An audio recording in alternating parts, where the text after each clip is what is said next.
ಸಮಾಜದಲ್ಲಿ ಆರೋಗ್ಯವಂತ ಸಮಾಜ ನಿರ್ಮಾಣಕ್ಕೆ ಹೆಣ್ಣಿಗೆ ಕೊಡುವ ಅವಕಾಶಗಳಿಂದ ಮಾತ್ರ ಸಾಧ್ಯ ಎಂದು ಖ್ಯಾತ ಪ್ರಸೂತಿ ಮತ್ತು ಸ್ತ್ರೀರೋಗ ತಜ್ಞೆ ಡಾ ಎ ಸಾವಿತ್ರಿ ತಿಳಿಸಿದರು.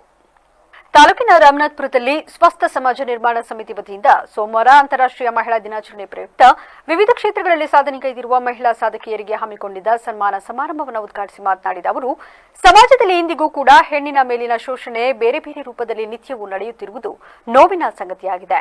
ನಮ್ಮ ಹೆಣ್ಣುಮಕ್ಕಳು ಕೂಡ ಎಲ್ಲ ಕ್ಷೇತ್ರದಲ್ಲಿ ತಮ್ಮನ್ನು ತೊಡಗಿಸಿಕೊಳ್ಳುತ್ತಿದ್ದಾರೆ. ಅಲ್ಲದೆ ಎಲ್ಲಾ ಹಂತದ ವಿದ್ಯೆಯನ್ನ ಪಡೆದವರೇ ಆಗಿದ್ದಾರೆ. ಇಷ್ಟೊಂದು ಪ್ರಬುದ್ಧತೆಯನ್ನು ಹೊಂದಿದ್ದರೂ ಕೂಡ ಸ್ವಾವಲಂಬಿಗಳಾಗಿ ಜೀವನ ರೂಪಿಸಿಕೊಳ್ಳಲು ಹಿಂದೇಟು ಹಾಕುತ್ತಿರುವುದು ಸಹ ಕಂಡುಬಂದಿದೆ. ಸ್ವಾತಂತ್ರ್ಯ ಭಾರತದಲ್ಲಿ ಸಮಾನವಾದ ಸಂವಿಧಾನದ ಹಕ್ಕುಗಳನ್ನು ನೋಡಿದ್ದೇವೆ. ಇವುಗಳನ್ನ ಬಳಕೆ ಮಾಡಿಕೊಂಡು ಎದುರಾಗುವ ಸಮಸ್ಯೆ ಶೋಷಣೆಗಳನ್ನ ಮೆಟ್ಟಿ ನಿಲ್ಲಬೇಕಿದೆ ಎಂದು ಹೇಳಿದರು. ತಮ್ಮ ಆರೋಗ್ಯದ ಕಡೆ ತುಂಬಾ ನಿರ್ಲಕ್ಷ್ಯ ವಹಿಸ್ತಾರೆ, ಮತ್ತೆ ಮೂಢನಂಬಿಕೆಗಳಿಗೆ ಬಲಿಯಾಗೋದು ಜಾಸ್ತಿ.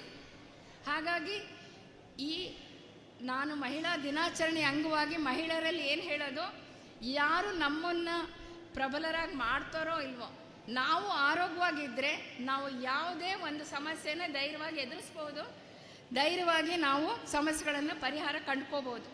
ನಮ್ಮ ಆರೋಗ್ಯನ ನಾವು ಕಡೆಗಣಿಸೋದು ಬೇಡ. ನಮ್ಮ ಆರೋಗ್ಯನೇ ನಮಗೆ ಶಕ್ತಿ. ಹಾಗಾಗಿ ಆರೋಗ್ಯದ ವಿಷಯದಲ್ಲಿ ನಿರ್ಲಕ್ಷ್ಯ ಬೇಡ. ಮುಟ್ಟಿನ ಸಮಸ್ಯೆ ಇರಲಿ, ಹದಿಹರೆಯದ ಮಕ್ಕಳಿಗೆ ಪ್ರಾಬ್ಲಮ್ ಇರಲಿ, ಬೆಳವಣಿಗೆ ತೊಂದರೆ ಇರಲಿ, ಅಥವಾ ಮುಟ್ಟು ನಿಲ್ಲುವ ಸಮಯದಲ್ಲಾಗಲಿ ನಿಂತಾದ್ಮೇಲಾಗಲಿ ಏನೇ ಆರೋಗ್ಯ ಸಮಸ್ಯೆ ಇದ್ರೂ ಕಡೆಗಣಿಸದೆ ತಕ್ಷಣ ವೈದ್ಯರಲ್ಲಿ ಹೋಗ್ಬಿಟ್ಟು ಪರೀಕ್ಷೆ ಮಾಡಿಸ್ಕೊಂಡು ಸೂಕ್ತ ಚಿಕಿತ್ಸೆ ಪಡ್ಕೊಳ್ಳೋದ್ ಮೂಲಕ ಅವರ ಆರೋಗ್ಯನ ಕಾಪಾಡ್ಕೋಬೇಕು. ಸೊ ಒಬ್ಬ ಮಹಿಳೆ ಆರೋಗ್ಯವಾಗಿದ್ದರೆ ಇಡೀ ಕುಟುಂಬ ಆರೋಗ್ಯವಾಗಿರುತ್ತೆ. ನಿಜ ತಾನೇ?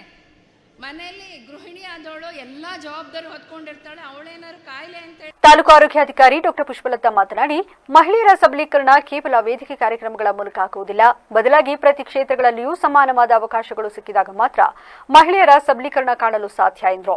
ಮಹಿಳಾ ಸಬಲೀಕರಣ ಅನ್ನೋದು ಒಂದು ಪದ ಬಹಳ ವರ್ಷಗಳಿಂದ ಚಾಲ್ತಿಯಲ್ಲಿದೆ, ಸಬಲೀಕರಣ ಅಂತ.